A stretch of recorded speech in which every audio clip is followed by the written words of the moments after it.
Hi, everyone. Welcome back. It's been a minute. I took a little bit of time off in July, so thank you so much for your patience. I'm back up and running and recording podcasts, and I love it. This really is my happy space. I feel like I know a lot of people will say, sort of where do you share the most? Where can I find the most? And if I can't work with you, what would you suggest? And I always say, listen to the podcast. I share so much here. I'm really I share vulnerable moments. I share happy moments. I just share a lot here. I go deep here. It's longer form content so I can explain more and I can give more examples. So if you're here, I really appreciate it. We're going to do an Ask Me Anything today.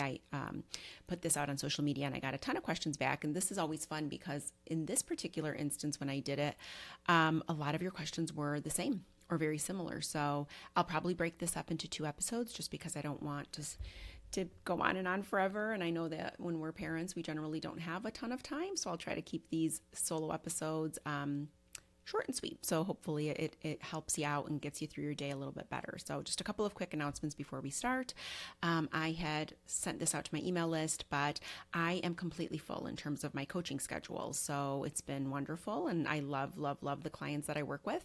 The reason why I do fill up is because I work with a small number of one-on-one clients at a time because it's a very high touch, very supportive program. So you can text me in between our weekly calls. There's voice messages you can leave me. I can leave you voice messages with directions on how to do things, or if you just need a reset or you need any type of support whatsoever. So because of that, I really like to leave myself available to really nurture the clients that I have. And so I filled up really quickly, especially in the summer. And so I do have a lot of people reaching out asking about starting in September, which is usually a time of year where a lot of people come to me because I know it's the stress of the going back to school and the routine and transitions and all the things that are lovely and also challenging at the same time. So if you are somebody who is interested in possibly joining or doing coaching in September, I have opened up additional coaching spots. I'm sorry, not coaching spots. I've opened up additional discovery calls and I will have a couple of open spots in September. So if you'd like a free discovery call and you'd like to chat and learn more and understand a little bit more about how coaching works, how it would support you,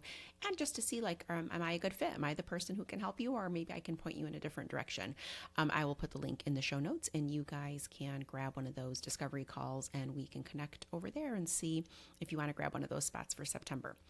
All right, let's jump into it. So one of the first questions, and probably the most asked question that I did get when I put this out on social media, was something along the lines of, how do I make small shifts, or how do I get myself to shift from reactive in the moment, right? So it's like when we think about that PAR process that I teach, which stands for pause, acknowledge, respond, reflect, so that we can move from reactive parenting into more thoughtful and responsive parenting, or just living is what I really want to say. It's like the minute you learn how to adjust your reactivity, all of your relationships really flourish, even the one with yourself, because what PAR teaches you is how to create pause, how to create space, how to take a minute before you proceed. And when we can do that, we can always call in discernment. We can steady ourselves. There's so much waiting on the other side of that pause that is a much more regulated response. So for me, PAR is so beneficial in a lot of ways. So even if you're like a parent who's like maybe not in the throes of like a really big challenge right now, or maybe you're listening to this and you're not a parent, really think about those 4 steps in terms of how they can show up for you any moment that triggers you, that activates you. Think of those things that's what I do in my life coaching programs with a lot of my clients, is like we're shifting the patterns that really keep us stuck or in places that aren't serving us.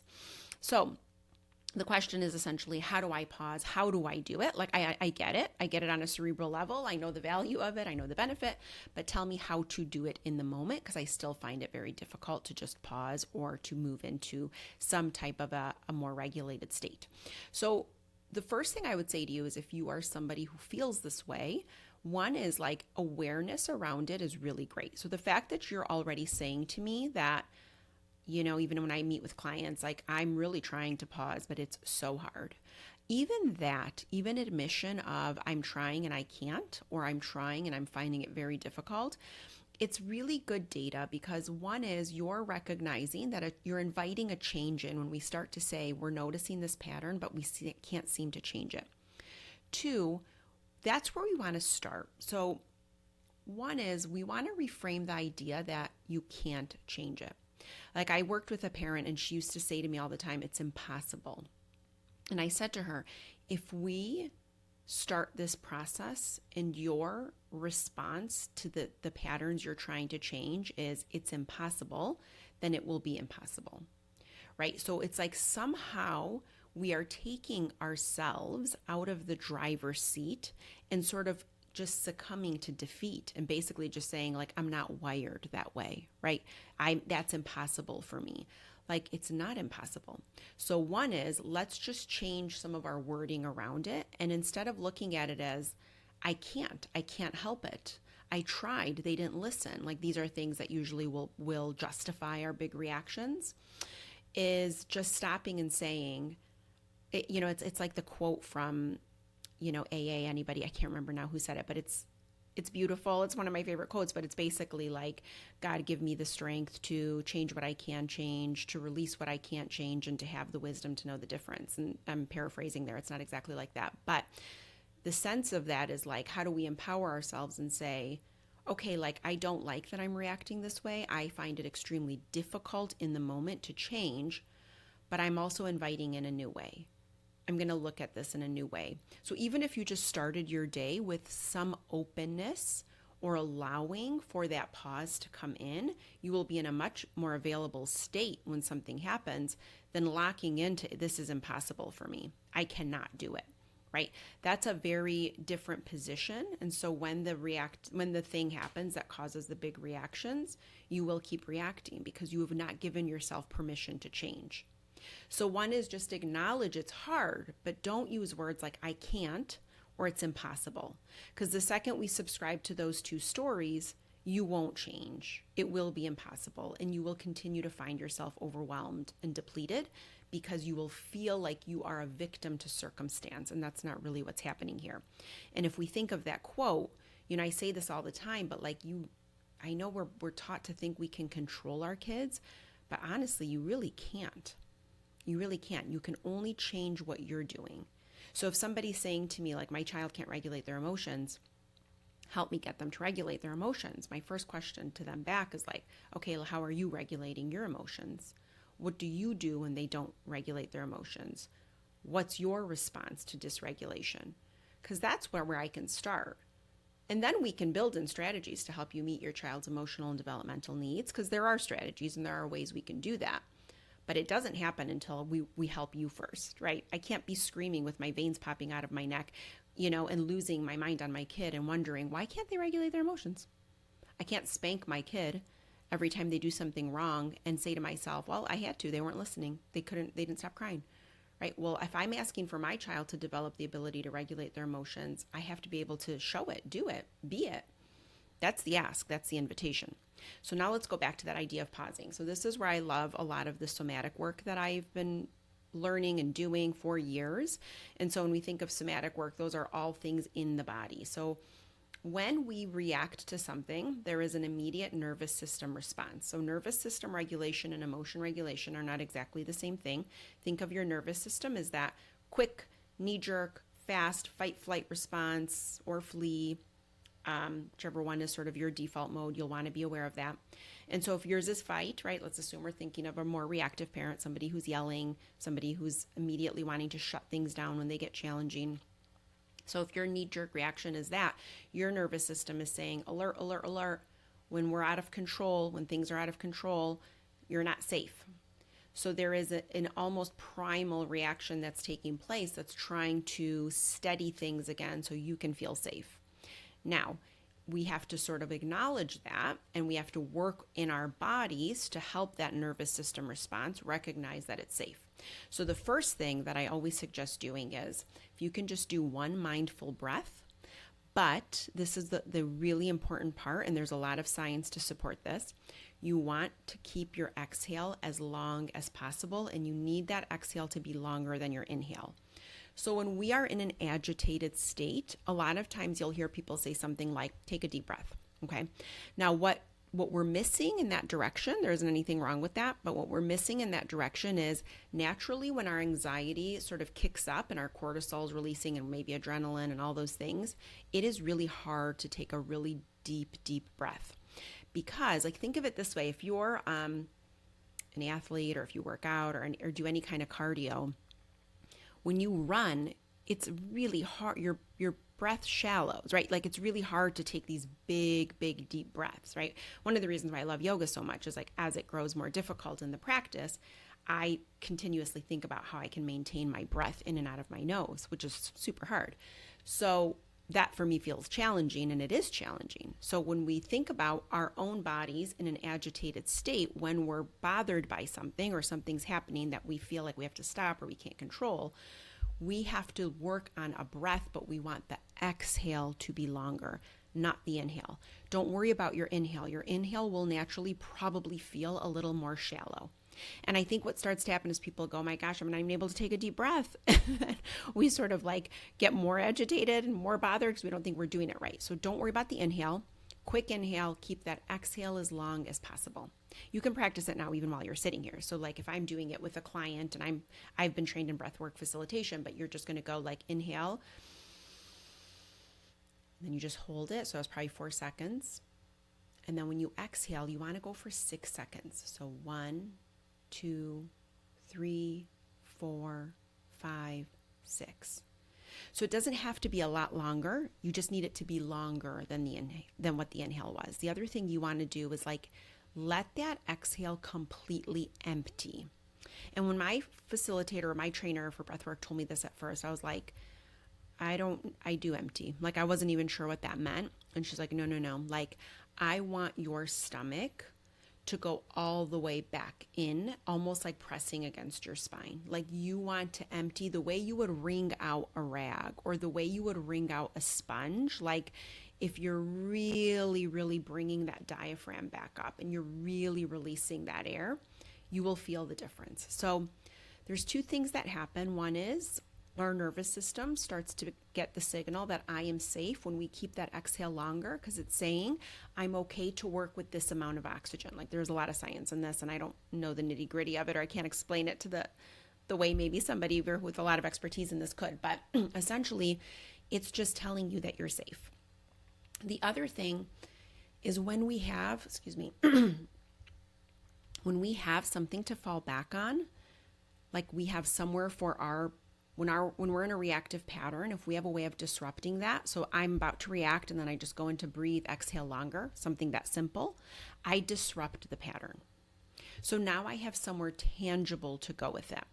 So now I've disrupted the pattern. I've told myself stop and breathe and exhale longer. Really clean, simple directions. We're not doing anything complicated here. So that one's my favorite. Now, the expectation shouldn't be that you're going to nail this right away. The expectation should just be maybe today I'll do it. I'll be able to achieve that one time. Maybe today 2 times when I feel like really reacting, I'm just going to do the stop, exhale longer, breathe, exhale longer. That's all I'm going to tell myself. And can you just create a little bit of space? Don't worry about everything that comes after. Did I do it right? Did I do it wrong? I still got mad at my kid. They still didn't listen. Nothing works. Don't worry about all that because we tend to fast forward think all the time. Just do this one thing and get back into a place of presence. Right? So that's what I would tell you. And I'm going to give you just a few more somatic movements and things to do. So again, think somatics in the body use, body moving the energy, body responding to the event, right? We keep a lot stored in our bodies. So another thing you can do is one is just rock back and forth on your feet if you're standing, or rock back and forth in your seat if you're sitting. The slight movement, I really like to sway. Like swaying is really calming for me. I think ever since I had my kids, that became, when they were babies, like something I did so much with them that I actually found that it regulated my nervous system too.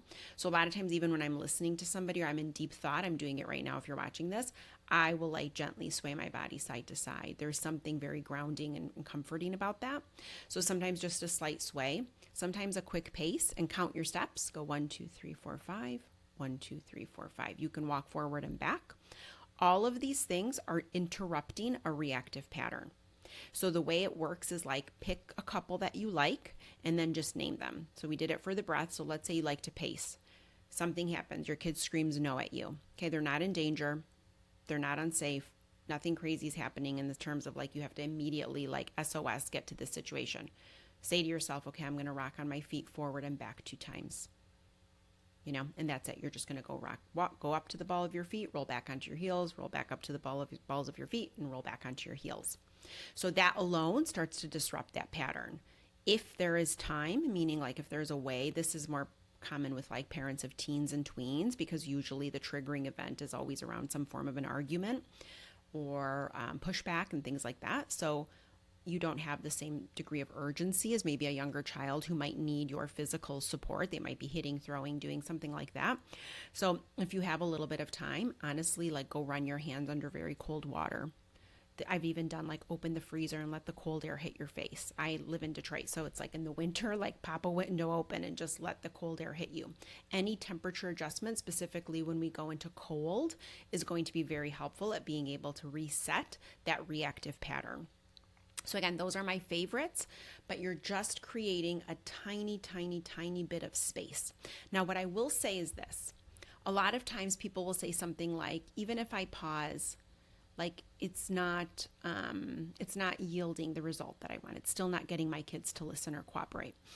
And it won't, because this is what you have to think of this as a layered process. So pausing, and then the next step in PAR, which is acknowledge, is simply giving us awareness of our state, and we're steadying ourselves. And I've said this before, and this is true for both parenting situations and life situations, but self-awareness does not create change. Let me say that again. Being self-aware of how you are or a state that you're in will not produce a changed outcome. What it does create is space for you to choose. Self-awareness creates space for you to choose different.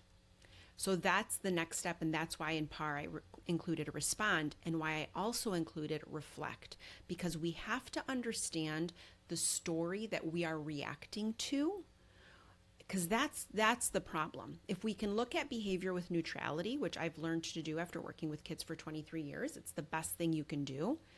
You don't have a story tethered to it anymore. So you're only kind of servicing the behavior at hand, and you're understanding what's underneath it. But you're not tying your own value to it. You're not saying things like, I'm not good enough. You're not saying things like, why doesn't my kid listen? Nobody's going to like hanging out with them. They're not going to have friends. I can't go on play dates because my kid's the one who's always hitting other kids. Me and my partner never can agree. He says I'm too soft. I think he's too strict. Like, these are things these are all stories. So when something happens, the story is poked. The story is triggered. And usually it's something rooted in lack, not enoughness. And then we react from there. So the reflection is, what is the story I'm telling myself about this moment? That's usually the prompt I always lead people with. What is the story attached to this event? I'm not doing it good enough. I'm not a good mom. I'm not meant to be a calm mom. I can't do that. I'm the only one who has kids that don't listen. That's a really big one. I work with so many clients who are like, I look all around me. Everybody's kids are good. That's not true, you guys. Okay, first of all, just erase that. And by the way, there is no good or bad. There isn't. Just look at it with more neutrality. So that's what I would tell you is like, and I can do a whole other episode on like moving into response reflections and thinking about what some of those stories are. But we want to neutralize the story so that we can address the behavior with neutrality. And then we want to think about what is that story. And that's why PAR is a really helpful process in deepening the work and getting you to understand sort of where you want to continue to heal and grow so that you can meet yourself and your child exactly where you're at. So those are the shifts that I would suggest. Again, I do a ton of this in coaching. So if there's ever a moment where you're like, oh, I would want to know exactly what to do, or, we can work through that, because obviously every context matters and every situation is different. So the other question was, or a question that was sort of connected to this question that a lot of you had, was about this idea of like, why do I keep overreacting when I tell myself I'm not going to? So this is a parent who might start the day kind of how I mentioned at the top of the podcast of like, I'm going to do better today. I'm not going to yell today, right? We give ourselves sort of these conditions. And the reason that doesn't work is because there's just more unpacking to do. And to just give the simple demand of, I'm not going to yell, like, and that's it. It's much harder, right? So by design, when we put something like that out there, something happens that would usually elicit a yell or a reactive response. And we find ourselves right back in the same loop because we haven't interrupted the pattern. And then we actually feel worse because we're like, see, I thought I was going to do it today, but I couldn't. And we kind of go into like that failure mindset of like, I'm not good enough. I can't do it. I can't stay calm. It's impossible. And that's when we start to have a lot of that verbiage around our reactions. So there's two reasons why most people overreact. This is in parenting and in life. Number one is you were never taught how to access tools in the moment. So usually when we experience discomfort, so any hard emotion, any painful moment, any stressful moment elicits discomfort in the body. And our entire human experience is, how can I avoid discomfort and pain? It really is. So whether it's in a parenting conundrum or a relationship challenge or something at work or an issue you're having personally, whenever there is stress, an outcome you don't like, something like that happening, it elicits discomfort and pain. Discomfort and pain, always we try to avoid those. That's just the human condition. That's what we're trying to do. Even though the more we can invite those things in and be with it, the more expansive we become, the more grounded we become, the more anchored we become, the more we grow. But it's that resistance to it that usually elicits the big reaction. So number one is we just don't have the tools. So even those simple somatic tools that I was describing, those simple tools, accessing those in the moment are going to be really helpful. I do these, you guys, every single day. Staying regulated or working towards a regulated state or calm, quote unquote, is an active process. I am not bypassing discomfort. I am not suppressing my emotions and just trying to button everything up and be calm. I truly use these practices to bring myself back into some form of a regulated state and then decide how do I want to proceed. And then later I sit and reflect about, why did that get me going? Why is that so jarring every time I experience said event? Okay, so number one, access these tools. Just practice it. Practice accessing the tools and no other expectation. The other reason that we overreact is we don't know what to do. So that's where this part comes in of I can pause, but then what? Right? So it's that not knowing what to do. And that's going to depend on context. So that's going to depend on your specific challenge, the age of the child or children, your home setting, your disposition as a parent. What are you typically doing? What are the patterns that have already been embedded, and how can we shift those? What are your child's developmental and emotional needs? How old are they, right? There's just so much to consider.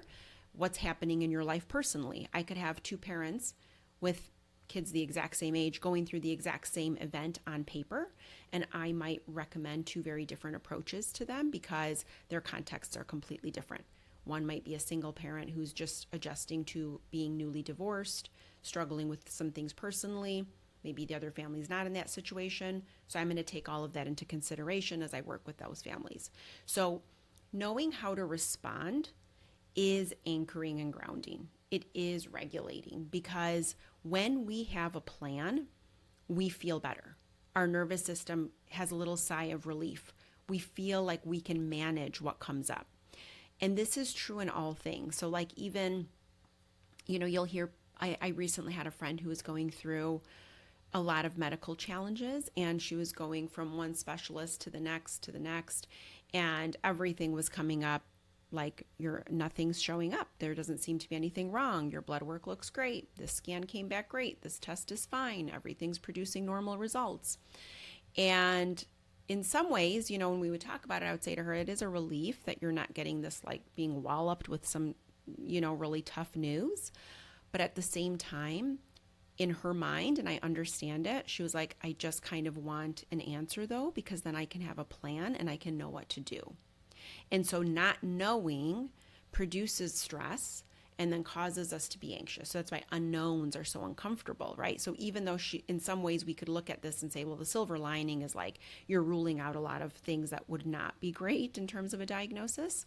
But the flip side of that, which is going back to my point, is when we have a plan or when we know what to do when something is going on, we feel more regulated. We feel better. So those two things, accessing tools and knowing what to do, are truly the two things. When you can bring those things in balance, you will move through life in a much more regulated way, in a much steadier way. Yes, you will have hard moments. Yes, you will experience things that trigger you and activate you. Yes, you will have conflict. Yes, you will go through things still.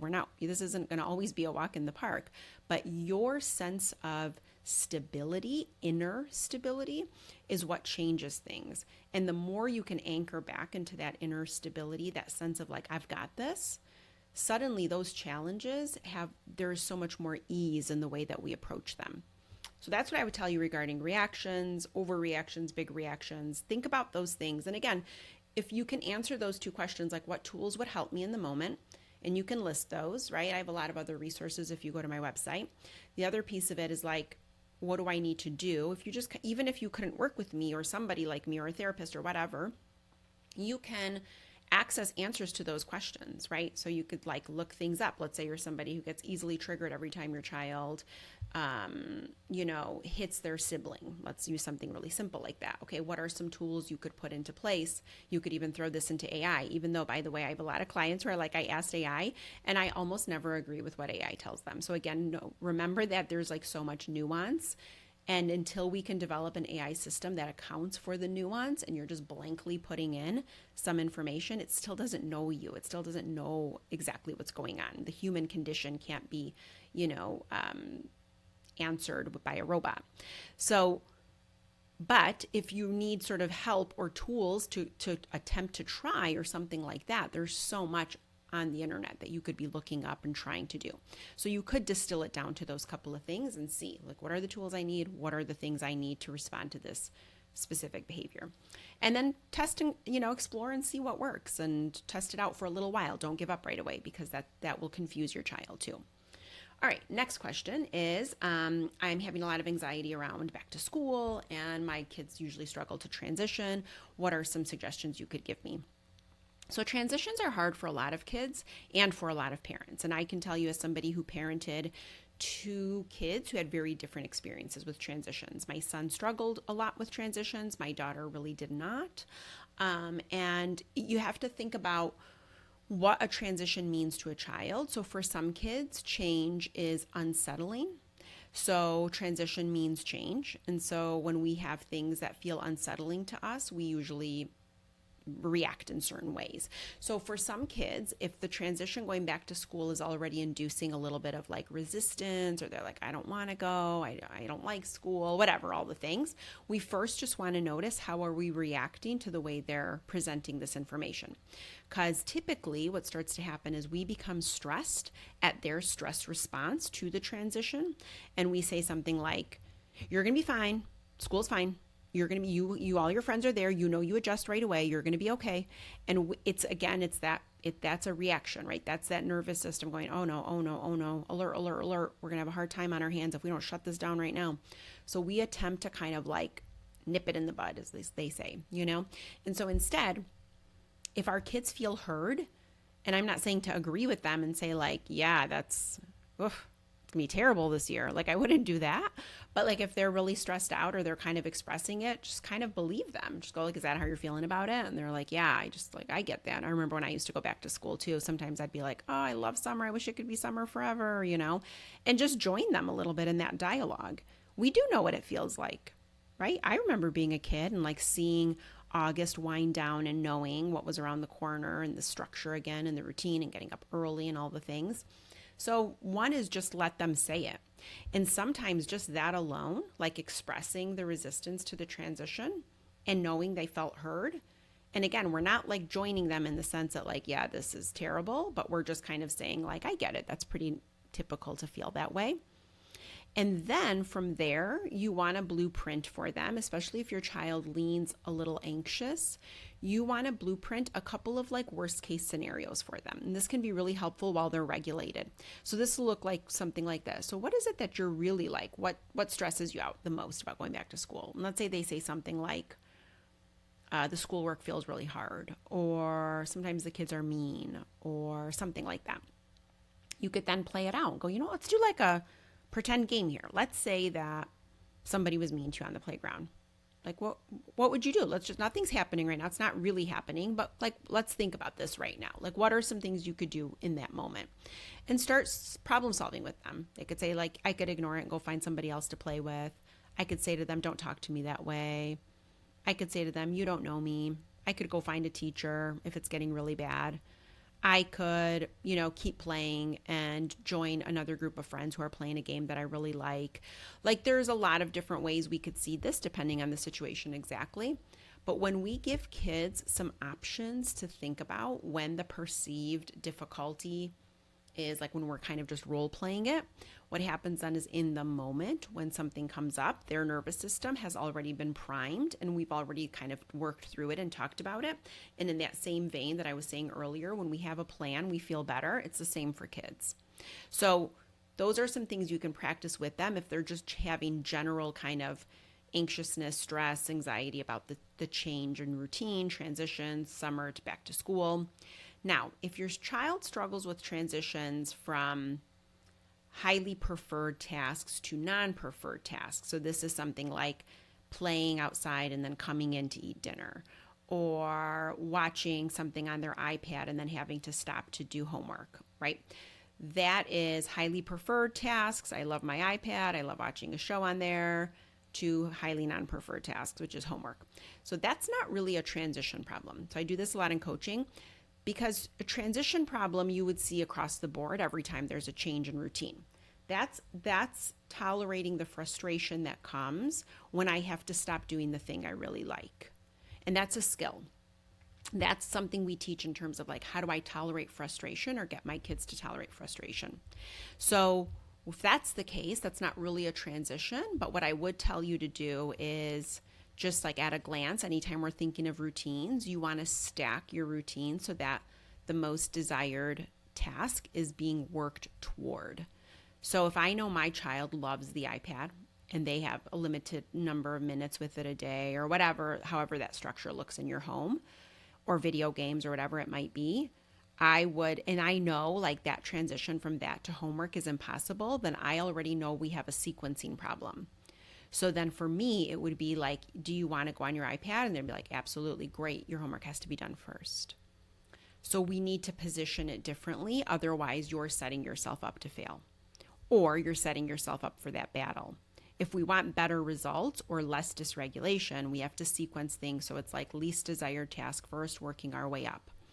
So the other thing you could do if you have an older child, you could say something like, okay, here's what I'm noticing. Every time you have to turn the iPad off and come to your homework, you get really mad and we fight and you're upset about it and you spend a lot of time not going over and doing your homework and feels like it's wasting a lot of our time. So if we'll try again today, here's the deal, iPad, when the timer goes off, I expect you to independently turn it off and come do your homework. If you can't, then tomorrow we'll change the rule and it'll be homework first, then iPad. So you could give a little bit of space and time and see if they can manage and do it themselves. But the only way that works is you just have to follow through. So those are just some general pieces of advice around transitions and around, the difference between struggling with transitions and struggling with moving from highly preferred task to non-preferred task. That's a little bit different. And there's a lot of strategies that we can do on that. Again, sequencing is one. You can have your child decide how they want to sequence things in an allotted amount of time and see if they can independently do it. If it's a child who really thrives on that autonomy, that can be really effective when we let them choose. Visual schedules for kids who struggle to stay organized and checklists for older kids can be really effective. There are a ton of really good apps right now, especially for kids if we're thinking of like neurodivergent learners, like thinking ADHD. There are so many good apps out there right now that are getting kids to organize their time themselves independently, and there are ways for the parent to track and see. You can earn points. I mean, if you're somebody who wants to incentivize it, you can, but in a lot of ways, they don't even need incentives. Just even that sense of accomplishment that they're the ones doing it is the motivation. So I will leave you guys with that. I have more questions. I'm going to do a part 2, so stay tuned. But hopefully that helps you guys. So if you're having some big reactions, hopefully you have some practices to go to and some things to consider. And also if you're kind of worried about the transitions, we'll do a little more work about this, and I'll write about this a little bit more on my Substack too. So thank you guys so much for being here. Until next time.